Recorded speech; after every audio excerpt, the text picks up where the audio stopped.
Hey, it's your guy Tyrrell back with the interviews. In today's video, we're going to briefly analyze Harry Kane's key role in creating several issues for Borussia Dortmund and Bayern Munich's 2-1 Der Klassiker triumph, which elevates Vincent Kompany's men 7 points clear of their domestic title rivals. So when we break it all down and we do look at the board, we have Bayern in a 4-2-3-1 and Dortmund in a 5-3-2. The key thing for Bayern here was that it was Jackson just ahead of Kane, and then Pavlovic and Kimmich forming that double pivot ahead of the back four. We're focusing on Kane here because he played a very key role in ensuring that Bayern comfortably bypassed that Dortmund press initially, and then as that game progressed, Kane was doing a very good job of dropping into areas deep in the middle third or his own third to get on the ball, and he did a very good job of switching the direction of attack,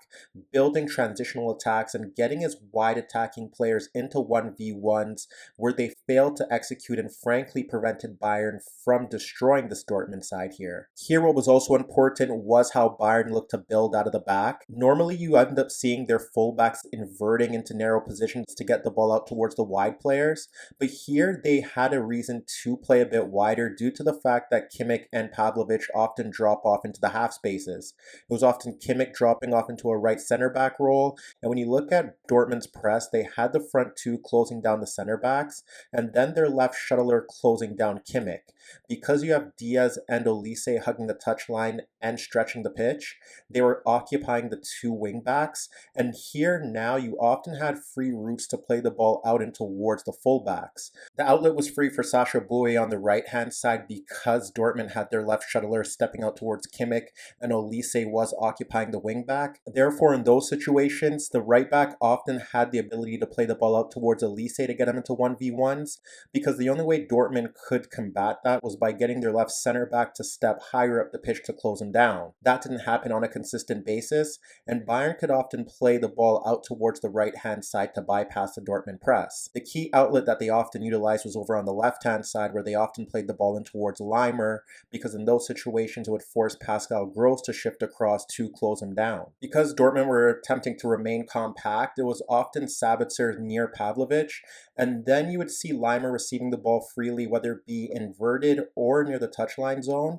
and they would constantly drag the pressure towards the center backs and then slide the ball out towards Leimer. And the issue that Dortmund encountered here was that although Gross could shift across to close him down, by the time Leimer got the ball, he often had the outlet towards Diaz, and from there, with all Dortmund center midfielders taken out of the game, it created space for Kane to drop in towards space, in towards his own third, and Leimer could square balls out towards Kane so that Kane could switch the route of attack towards Olise, and frankly, there were situations where Leimer was building the attacks from deep as well. You witnessed several scenarios where Leimer's receiving the ball beyond Gross or in space that forced Gross to shift out towards him, and you would find Diaz in positions where Diaz could either get in towards the final third and square the ball towards Olise, or he could play the ball in towards Diaz, shifting in towards central areas, and from there Diaz could switch the ball out towards Olise to get into 1v1s to harm the Dortmund backline. Nevertheless, these were the issues that Dortmund encountered with their pressing, and Kane simply had the license to roam across the pitch freely because of how Dortmund were approaching the game out of possession, and he was often an outlet for Leimer to receive the ball in the opening half, and you constantly witness Kane dropping in towards that zone, receiving the ball from Leimer, and then switching the route of the attack towards Olise so that he could run at the wing back or the center back in transition. However, the problem here is that whenever Kane did receive the ball from Leimer in this space in his own third, when he was looking to switch the ball out towards Olise or simply play the ball over the top for Diaz, the problem that Bayern encountered is that those two wide players consistently wasted opportunities to execute in the final third. Ultimately, the only way for Dortmund to combat this was witnessed on one occasion, and it led to one of Bayern's better chances in that opening half, and it was to see the wingback stepping towards Leimer to apply pressure, and then have Gross stepping towards Kane and then pushing out the right center back towards Diaz. When you break down that example, you witness Leimer receiving the ball and pulling out the wing back. He ends up sliding the ball towards Kane, and Kane is quickly closed down by Gross,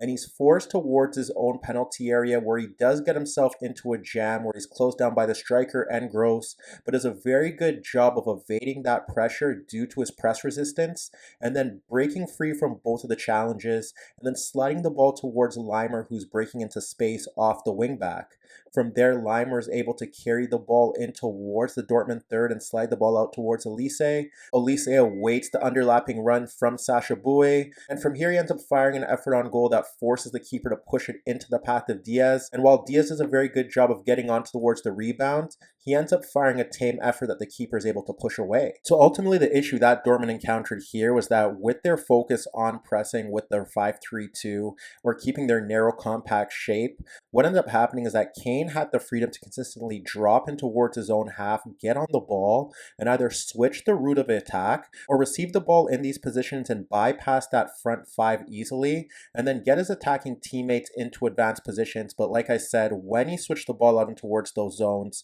neither Olise or Diaz had an impact in the final third. And then on the occasions where Kane dropped into central areas or space in the middle third, that's where Dortmund had the better chance of applying pressure towards him with their front five.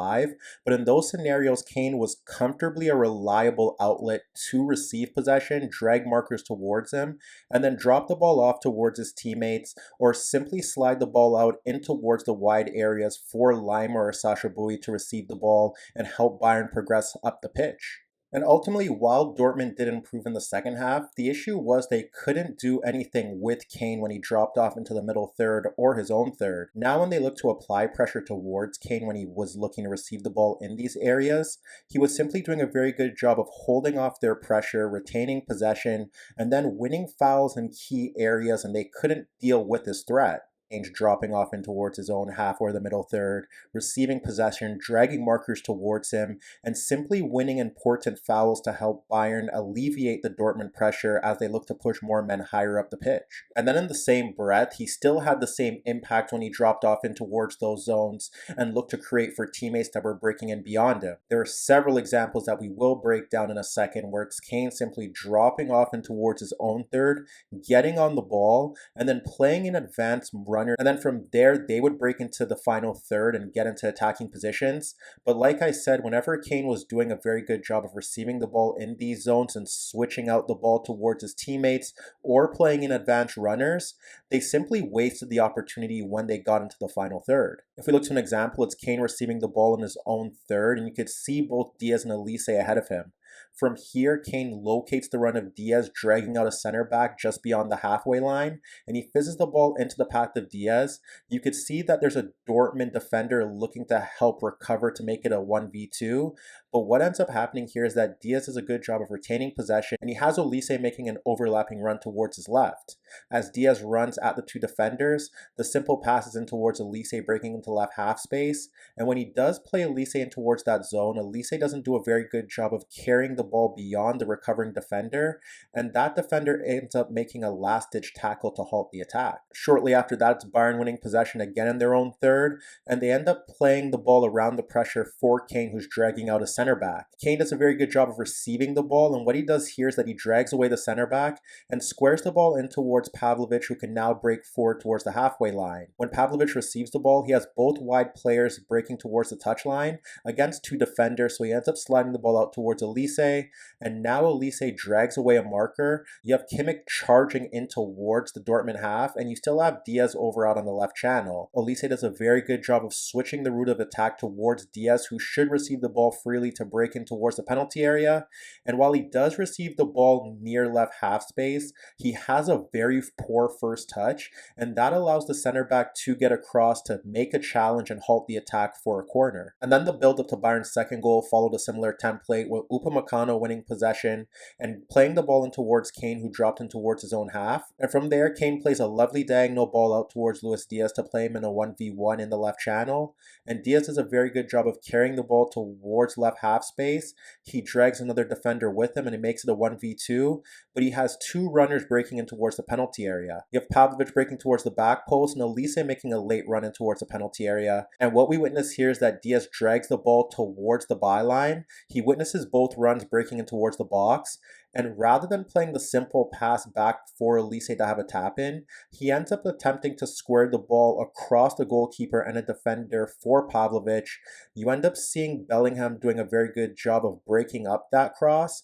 but he's unable to clear his lines, and Olise does a very good job of desperately sliding in to have the clearance ricochet off him to help kill off the game. So as you can see, once again, Kane's all-round ability to impact games in his own third and middle third of the field created several chances for his attacking teammates to punish Dortmund's backline in transition, and frankly, poor execution in the final third prevented a Bayern blowout.